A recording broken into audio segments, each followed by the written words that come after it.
اللہ من الشیطان الرجیم وَإِذِ ابْتَلَىٰ إِبْرَاهِيمَ رَبُّهُ بِكَلِمَاتٍ فَأَتَمَّهُنَّ قَالَ إِنِّي جَاعِلُكَ لِلنَّاسِ إِمَامًا قَالَ وَمِن ذُرِّيَّتِي قَالَ لَا يَنَالُ عَهْدِ الظَّالِمِينَ۔ آیت کریمہ جو آپ کے سامنے تلاوت کی گئی ہے، اسی کی وضاحت انشاءاللہ میں آپ کے سامنے کروں گا۔ اللہ رب العالمین نے ارشاد فرمایا، اور یاد کرو اس وقت کو جب میں نے کچھ کلمات کے ذریعے اور کچھ حکم کے ذریعے سے ابراہیم علیہ السلام کا امتحان لیا، اور وہ اپنے سارے امتحانات کے اندر پاس ہو گئے۔ ساری آزمائشوں میں وہ جب پاس ہو گئے تو رب العالمین نے ان کو ایک ذمہ داری دی اور ان کو ایک وعدہ دیا۔ کیا وعدہ تھا؟ اللہ نے فرمایا کہ میں اب تم کو ساری انسانیت کے لیے امام بنانے والا ہوں، ساری انسانیت کا امام بنانے والا ہوں۔ اس کے بعد ابراہیم علیہ السلام نے کہا، اور میری ذریت کا، اس کا کیا حال ہوگا؟ کیا وہ بھی اس ذمہ داری کو لے سکتے ہیں؟ تو اللہ رب العالمین نے فرمایا کہ ظالموں کے لیے میرا یہ وعدہ نہیں ہے، بلکہ ظالم کو ایسی کوئی ذمہ داری نہیں دی جائے گی۔ اب دیکھیں میرے بھائیوں، اس آیت کریمہ سے تفسیر قرطبی کے اندر اس کی وضاحت کی گئی ہے اور تفسیر کی گئی ہے کہ علماء کرام کی ایک جماعت نے اس آیت کریمہ سے یہ استدلال کیا ہے کہ قوم اور سماج کا جو ذمہ دار ہوگا وہ ایسا بندہ ہوگا جو انصاف کرنے والا ہو، جو علم رکھنے والا ہو، جو امانت دار ہو، جو لوگوں کے ساتھ احسان کرنے والا ہو۔ اپنی ذمہ داری کے ساتھ ساتھ جو ذمہ داری ہے اس کو تو نبھانا ہی ہے، پر ذمہ داری کے ساتھ ساتھ نفلی طور پر ایکسٹرا بھی اس ذمہ داری کا خیال رکھے اور لوگوں کے ساتھ حسن سلوک اور اچھے اخلاق اور احسان کا معاملہ کرے۔ میرے بھائیوں، بڑے افسوس کے ساتھ یہ کہنا پڑتا ہے، دیکھیے اللہ رب العالمین نے پہلے کیا کیا، ان کا پہلے ٹیسٹ لیا، ان کا پہلے امتحان لیا، اور معمولی کوئی امتحان نہیں تھا۔ 80 سال کی عمر میں اولاد ملے، پھر اس کو قربانی کا حکم ہو، بال بچوں کے ساتھ جا کر کے کھلے میدان میں اور صحرا میں جا کر کے اس کو رکھنے کا حکم ہو، چھوڑنے کا حکم ہو، اور ساتھ ہی ساتھ پھر آگ میں ڈالنے کا، اور اس طریقے سے اپنے والد کے طرف سے ان کو ہجرت کا حکم ہو، اگر تم نہیں جاؤ گے تو تم کو پتھر مار کے رجم کر دوں گا، وہ بھی باپ کہہ رہا ہے، یعنی کہ باپ بھی بیگانہ ہو گیا، دشمن بن گیا، تو پھر اس کے اندر دوستی اور دوست کون بچتا ہے جب اپنا باپ ہی دشمن بن جائے؟ تو ایسے سارے امتحانات کے اندر ابراہیم علیہ السلام جب پاس ہو گئے، تب اللہ رب العالمین نے ذمہ داری دی کہ اب میں تم کو ساری انسانیت کا کیا ہے، امام بناؤں گا۔ تو ہمیں بھی اگر کسی بندے کو ذمہ داری دینا ہو، چاہے وہ مسجد کا کوئی کمیٹی ہو، صدر ہو، سیکریٹری ہو، کیشیئر ہو، یا پھر مدرسے کا ہو، عیدگاہ کا ہو، قبرستان کا ہو، سماج کا سردار اور مڑل ہو، کوئی بھی اگر بندہ ذمہ داری لیتا ہے تو ذمہ داری لینے والے کو بھی ہوش سنبھال کے لینا چاہیے، اور ذمہ داری دینے والے کو بھی ہوش سنبھال کر دینا چاہیے۔ اگر لینے والے نے لالچ کیا اور دینے والوں نے اس کی کوئی رعایت نہیں کی، اس کا امتحان نہیں لیا، اس کو نہیں جانچا، تو پھر لینے والا اور اس ذمہ داری دینے والا دونوں بھی برابر کے گنہگار ہیں۔ میرے بھائیوں، ذرا سا غور سے سنو اس کو۔ کیا ہے کہ اگر آپ دیکھیے آج کیا ہوتا ہے، لوگوں کا پیسہ دیکھا جاتا ہے، لوگوں کے اندر جو ہے وہ قوت اور طاقت اور پارٹی بازی اور سیاست اور فلاں دیکھ کر کے جو ہے لوگوں کو ذمہ داری دی جاتی ہے۔ اب آپ نے ایک مسجد کا ذمہ دار ایسے کو بنا دیا جو خود تو بہت دور کی بات ہے، اس کی پوری نسل میں کوئی نوازی نہیں ہے، اور وہ بندہ جس کو آپ نے صدر بنا دیا ہے، مسجد کا، مدرسے کا ذمہ دار بنایا ہے، وہ مسجد کیا ہے اس کو یہ بھی نہیں معلوم ہے کہ مسجد کیا ہے، کبھی جمعہ بھی نہیں پڑھنے جاتا۔ میرے بھائیوں، جمعہ پڑھنے والا مسلمان ایسا میں نہیں کہہ رہا ہوں، لیکن معاشرے کے اندر یہ سمجھا جاتا ہے کہ اگر 5 وقت نہ پڑھے، کم سے کم جمعہ پڑھے، تب بھی سمجھتے ہیں چلو جمعہ پڑھتا ہے۔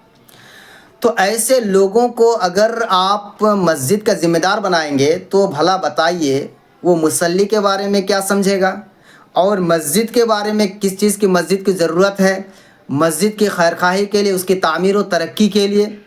آج تو فیشن بن چکا ہے کہ جیسے ہی کوئی مسجد کا ذمہ دار بنتا ہے تو سب سے پہلے اس کی نظر آتی ہے کہ اس کی پہلے بلڈنگ کو تیار کیا جائے، اس میں ٹالی ہے، ماربل ہے، اے سی ہے، فلاں ہے فلاں ہے۔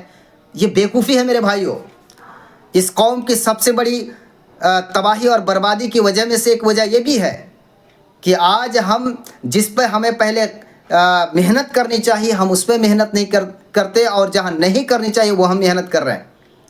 میرے بھائیوں، مسجد کو آباد کرنے کا مطلب یہ ہے کہ آپ صرف بلڈنگ کھڑا کر دیے نہیں، مسجد کے اندر مصلی آ کر کے چین و سکون کے ساتھ کیسے نماز پڑھیں، اس مسجد میں کیسے مصلی بڑھیں، اس مسجد کا امام کیسا ہونا چاہیے، اس مسجد کے اندر درس و تدریس کا انتظام کیسا ہونا چاہیے، اس مسجد کے اندر کیسا مکتب، بہترین مکتب چلے تاکہ قوم اور سماج کے بچے مکتب کے اندر پڑھ کر کے حافظ قرآن بنیں، نماز پڑھنے کا طریقہ سیکھیں، اپنے دین و ایمان کو مضبوط کریں۔ کیا کسی مسجد کے صدر اور سیکریٹری کے اندر یہ خیال ہے؟ صرف عوام کے پاس سے پیسہ لوٹا اور ٹالی اور ماربل اور اے سی لگا کے دے دیا، اور فجر کے اندر 2 لوگ آ کر کے نماز پڑھ لیے، یہ سیکریٹری صاحب اور صدر صاحب سمجھ رہے کہ چلو میں اب بہت بڑا مومن بن گیا ہوں۔ بچنا نہیں ہے۔ قیامت کے دن آنکھ بند کر لو، آنکھ بند کر لو، پھر اس کے بعد پتہ چلے گا میرے بھائیوں۔ اللہ کا خوف کھاؤ، اے ذمہ دار، جس نے ذمہ داری لی ہے اور جس نے ذمہ دار بنایا ہے، سب کوئی کان کھول کر کے سنیں۔ ایسے ذمہ دار سب سے پہلے ان کی سزا قبر سے شروع ہو جائے گا، بلکہ اللہ رب العالمین دنیا ہی میں اس کو سزا دے گا۔ وہ ذمہ داری کیوں لیا؟ میرے بھائیوں، ہر ایک کو ذمہ داری مت دو اور ہر ایک ذمہ داری بھی مت لو۔ معمولی زندگی کے لیے اپنی آخرت کو تباہ اور برباد نہ کرو۔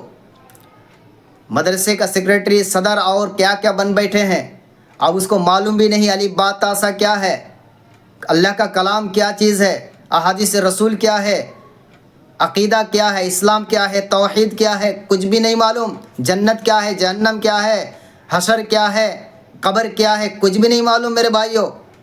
نساڑی ہے، شراب خور ہے، جوا باز ہے، سود خور ہے، ایسوں کو ہم نے ذمہ داری دیا ہے۔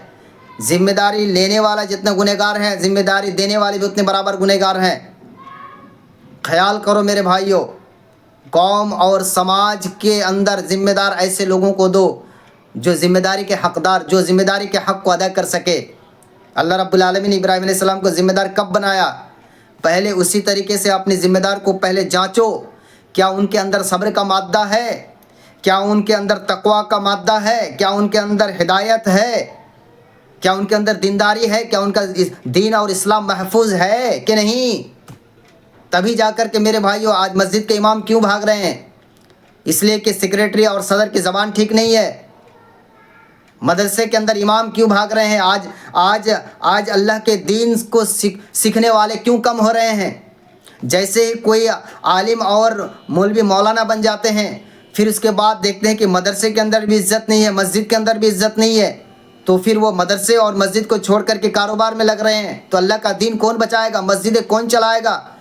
اور مدرسے بند ہو جائیں گے تو اللہ کا دین کہاں محفوظ رہے گا میرے بھائیوں؟ قرآن اور حدیث کی تعلیم کہاں ہوگی؟ او میرے بھائیوں، اللہ کے واسطے ذرا اللہ کے دین کی حفاظت کے واسطے غور و فکر کرو، اور ذرا اس دل کے اندر اللہ کا خوف بھی بھرو کہ صرف ہم دنیا کے چکر میں اور دنیا دیکھ کر کے سارا فیصلہ لے رہے ہیں۔ کیا اللہ رب العالمین نہیں دیکھ رہا ہے؟ کیا اللہ رب العالمین نہیں سن رہا ہے؟ ان اللہ علیم بذات الصدور۔ تم نے اس دل سے کس نیت کے ساتھ اس کو ذمہ داری دی ہے؟ کیا صرف مطلب پرستی چلے گی یا پھر اللہ کا دین دیکھنا پڑے گا؟ میرے بھائیوں، اس آیت کریمہ سے جو ہمیں سبق ملتا ہے وہ یہی ہے کہ جب ہم کسی بھی بندے کو کوئی ذمہ داری دیں تو ذمہ داری دینے سے پہلے اس کی صلاحیت کو دیکھیں، اس کی قابلیت کو دیکھیں، اس کے اندر وہ صلاحیت ہے کہ نہیں، وہ مسجد چلانے لائق ہے کہ نہیں۔ وہ جب خود نمازی نہیں ہوگا تو پھر نمازیوں کی قدر کیا سمجھے گا؟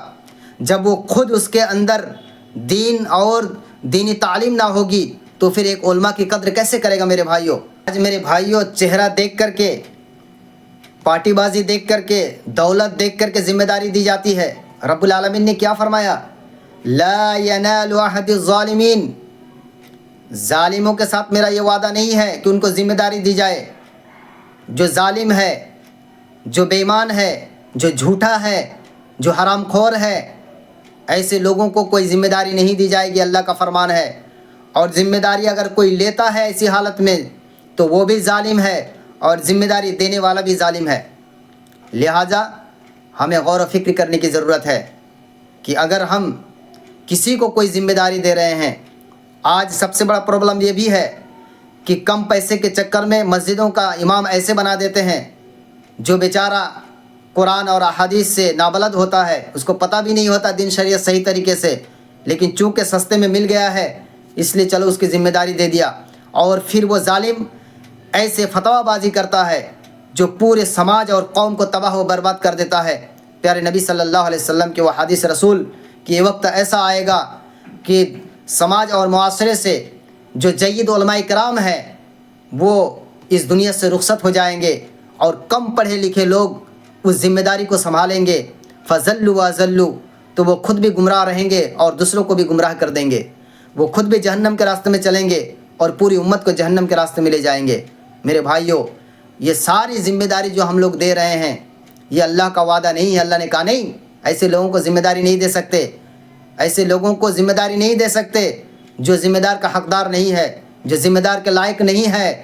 میرے بھائیوں، اگر کوئی ایسا ذمہ داری دے دیتا ہے یا وہ اس لائق نہیں ہے اور ذمہ داری لے لیتا ہے تو دونوں کل قیامت کے دن اللہ کے پاس گرفت میں آئیں گے۔ پھر اللہ رب العالمین ان کو ایسی سزا دے گا جو پھر اس کو جو وہاں پہ کوئی بھی اس کا نہ ولی ہوگا نہ مددگار ہوگا۔ اللہ رب العالمین سے دعا ہے اللہ تعالیٰ تو ہم تمام لوگوں کو دنیا کے اندر انصاف کے ساتھ اور حق راستے پر چلنے کی توفیق عنایت فرمائے، آمین۔ السلام علیکم ورحمۃ اللہ وبرکاتہ۔